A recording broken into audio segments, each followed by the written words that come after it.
Hey everyone, today I'm back in Lost Ark. It's been a little while, but that's probably because the Brelshaza update was kind of like the climax at the end of the year, and then things kind of slowed down. Like, me and my group ended up going for Brelshaza Gate 1 to 6 for week 1. We wanted to clear that on the first week because it was kind of like this exciting moment that a lot of my friends and myself had been working towards, because when the game was gonna come out for us, Brelshaza was kind of like the latest content that Korea had gotten, and it was a very cool looking raid, a very big raid as well, because it has 6 different encounters. So it was kind of like this end game goal that a lot of my friends were working towards, myself included.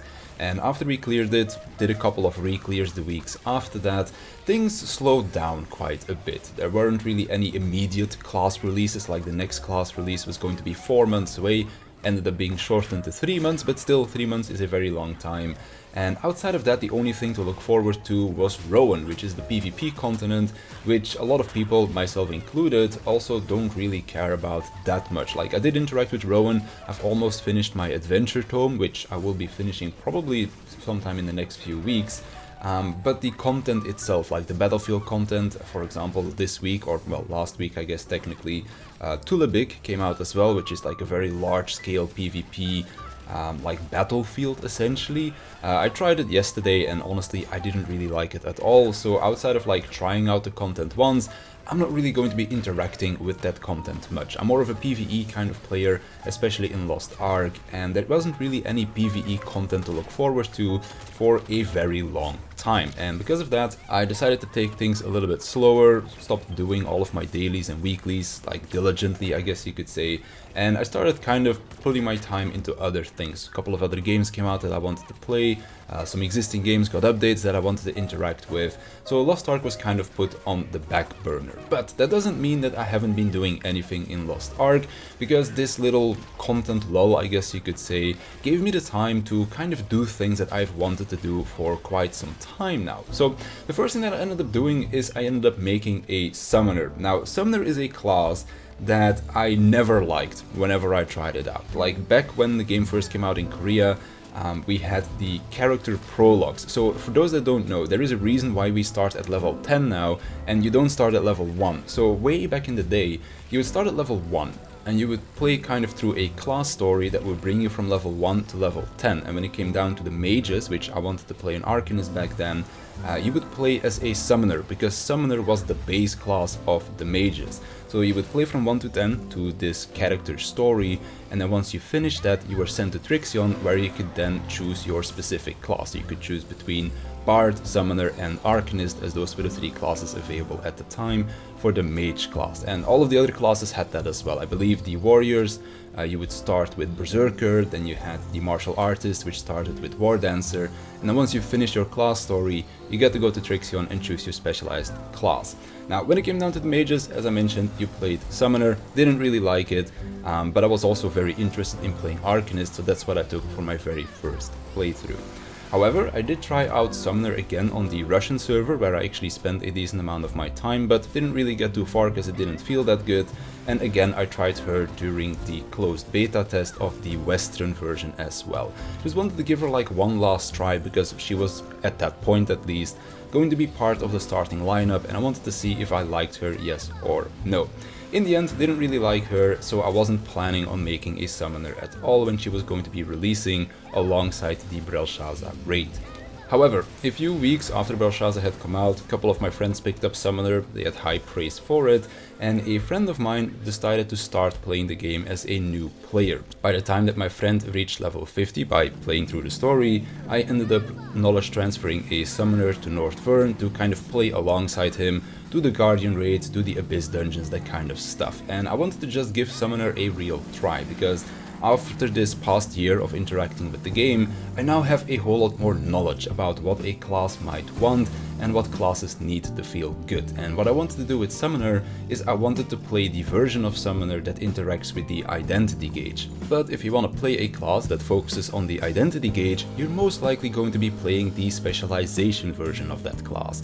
And specialization builds often require fairly high investment. You want wealth runes, you want a high specialization stat, and that is something that at level 20 you're not really going to get. So it's only normal that if you wanted to play the class like that very early on in in the game, it's not really going to feel that good. So I decided to give it a try again, third time's the charm as they say, and what do you know it, I ended up falling in love with the class. So I've actually really enjoyed my summoner. When I reached tier 3 with her, initially I was just going to have her as a low pang alt, but I ended up pushing her to 14-15 immediately, gave her some relic accessories with pretty high quality, and I just thought she felt way too good, ended up pushing her to 14-60 in the end, and she was part of my main roster for a couple of weeks until she finished her relic set. And now she is a low pang alt, but I still end up doing my guardian raids on her every now and then, because she is a very fun class to play. Can definitely recommend people to try her out. Now, outside of that, once I was done kind of like gearing up my summoner, I looked towards the other classes in my main roster and decided to give a couple of them an alternative build. Now, the main thing that kind of sparked me to actually go through with it, because I've thought about it for a long time to, for example, make a Reflux Sorceress or to try out the Empress Arcanist, because Arcanist is my main, kind of want to have experience on both of the builds, but I never really ended up going through with it because making a complete new build from scratch costs a lot of gold, and of course gold is a very valuable resource in Lost Ark. However, Procol, the second encounter of the Brelshaza raid, kind of ended up pushing me towards actually investing in these builds, because if you can do Procol, you're gonna have a much easier time getting into parties, and just being able to do it is a good thing regardless, because it means that if the guy that's supposed to do the encounter dies, then you can pick up where he left off. So Procol is kind of the thing that pushed me over the edge to kind of justify investing in these builds, I guess, but it is something that I had wanted to do for a very long time. It's just now that I kind of had a good reason to do that, which is that I would have an easier time doing Procol. Could I do Procol with the other builds that I already had on these characters? Absolutely, but when it comes down to doing Procol on item level at least, I would rather have a comfortable experience rather than a clunky one that might be a little bit faster. Slow and steady wins the race, at least in my case when it came down to that. So for my Arcanist, I ended up making an Emperor build. For my Sorceress, I ended up making a Reflux build.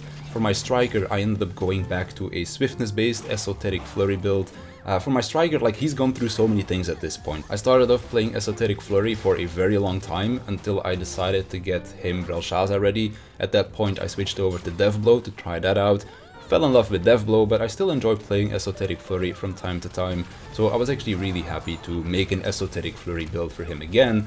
And then for my Destroyer, I ended up making a Gravity Training build as well, which also ended up being pretty fun. So all in all, I'm pretty happy that I did that for all of those classes.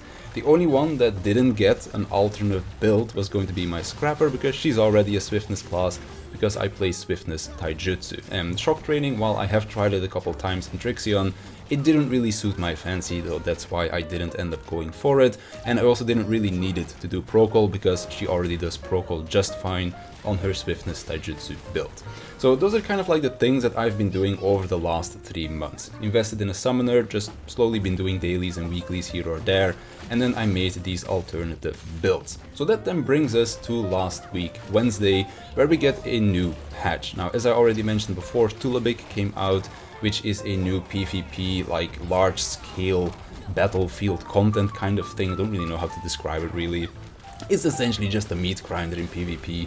Not a huge fan of it, but we also got a new class, Artist. And Artist is a class that I had been looking forward to for months. She looks really cute, it's another support, we definitely need more supports in the game, so from a personal standpoint of wanting to play the class, I was very excited, but also from the potential of more people picking her up and more supports coming into the game, felt like a pretty good deal as well. So I ended up leveling her up all the way to 1490 on day 1. Unfortunately enough, couldn't do Brelshaza, because of course you can't get a relic set in 1 week, at the moment in our version at least.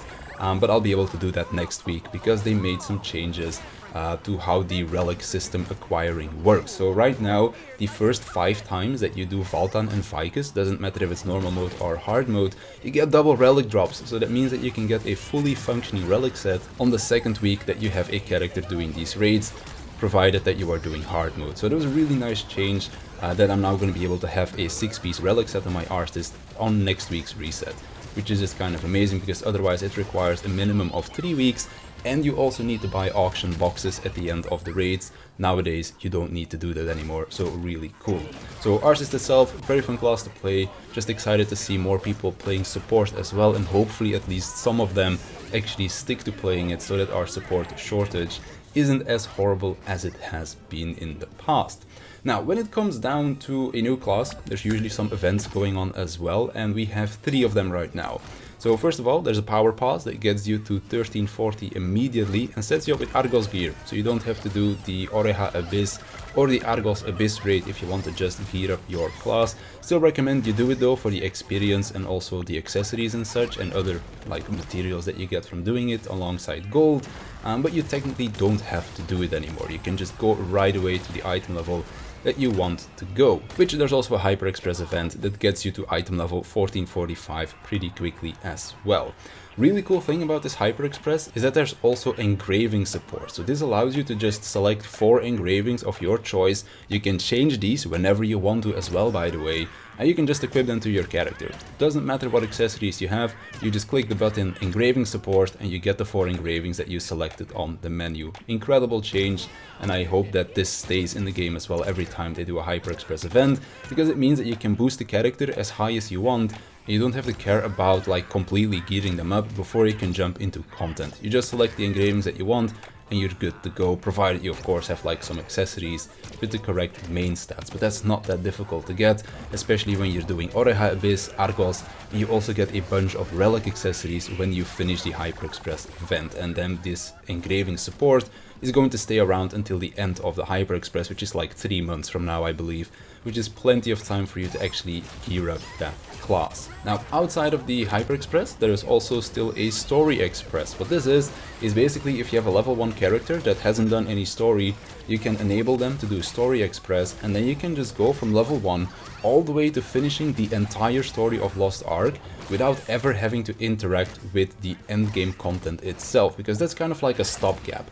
You go to level 50, you do some Chaos Dungeons, some Guardian raids, you level up your gear, you go to Rowendell. Again, you interact with the endgame to level up your gear, you go to Yorn, and then you just continue like that. The Story Express basically makes it so that you don't have to interact with that at all. You just play the story until you finish South Vern, and then you're just good to go with the end game. And it also sets you up with 1340 gear so that you can immediately go into the Hyper Express event if that is a character that you want to keep playing, and then of course you get some extra rewards for doing the Story Express as well. If you're already somebody that has been playing for a very long time and you don't want to go through the story again, because you can't skip the story when you're doing this, by the way, so you need to manually go through everything, then I could understand that you don't want to do the story again. Like me personally, I've played through the entire story a minimum of 3 times, and then even my knowledge transferred alts or power passed alts, I've still done all of the other endgame story like at least 4 or 5 more times. So I definitely don't really see myself doing it personally, but if you're somebody that doesn't want to do it, you don't have to, because the rewards that are attached to the Story Express aren't that crazy good. So if you want to do it, you have 3 months to finish it, so you could like play some story here or there when you have a half an hour to spare or something. But if you don't want to do it, you're not really missing out on any amazing rewards that you really need to get your hands on.